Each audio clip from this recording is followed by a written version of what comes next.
রাজ্যে বিধানসভা নির্বাচনের আগে এসআইআর ইস্যুতে সরগরম রাজনীতি। এসআইআর এর প্রতিবাদে সরব মুখ্যমন্ত্রী মমতা বন্দ্যোপাধ্যায় সহ অন্য বিরোধীরাও। এই আবহে রাজ্যের নানা প্রান্তে ভোটার তালিকায় বিস্তর গরমিলের অভিযোগ আসছে সামনে। ভুতুড়ে ভোটার তালিকায় শোরগোল। এবার খোদ কলকাতা শহরে 160 নম্বর রাসবিহারী বিধানসভা পার্ট নম্বর 20-তে মোট ভোটার সংখ্যা 803। এর মধ্যে মৃত 18 জন। এলাকাতে নেই 32 জন, ডাবল এন্ট্রি 6 জন। পার্ট নম্বর 21-এ মোট ভোটার সংখ্যা 689, মৃত 25। অভিযোগ, এলাকাতেই নেই 61 জন ভোটার। পার্ট নম্বর 25-এ মোট ভোটারের সংখ্যা 974, মৃত 46। এলাকা থেকে চলে গেছে 51 জন, ডাবল এন্ট্রি 3 জনের। তালিকা দেখে মৃত ব্যক্তিদের পরিজনেরাও অবাক। পরিজনদের বক্তব্য, ভোটার তালিকা থেকে মৃতদের নাম বাদ দেওয়া উচিত। ভোটার লিস্টে আমার বাবা তো লিস্টে আমি হোয়াটসঅ্যাপ করে পাঠিয়েছিলাম, একবার এসেছিল ঘরের লোক। আর মা গেছে 2024-এ মারা। এখনো কাগজপত্র কিছু আসেনি, কিন্তু ভোটার লিস্টের নাম আছে দেখছি।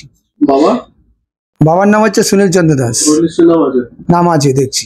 এই তো 2013 আমি ক্যান্সেল করেছিলাম 2023-এ। তো আমি জানি না এখন কি করছে ওরা, আমি তো জানি না।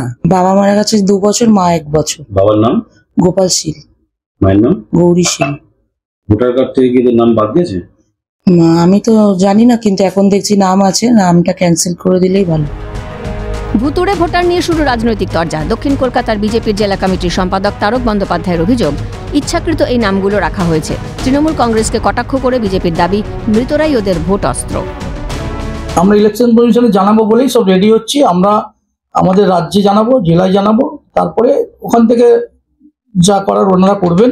আমরা চাইছি এই নামগুলো কাটতে হবে, বাদ দিতে হবে। সামনে ভোট, এই জন্যই তো এসআইআর করতে চাইছেন না ওরা, যে এই ভুতুড়ে ভোটারগুলো ভোট দিয়েই তো ওনারা জেতেন, এই জন্য এরা করতে চাইছেন না। কিন্তু এই ভোট আমাদের কাটতেই হবে এবারে। ভোট আবহে এখন এসআইআর নিয়ে সুর চড়াচ্ছে তৃণমূল। পরিবর্তিত পরিস্থিতি কোন দিকে মোড় নেয় তা বলবে সময়।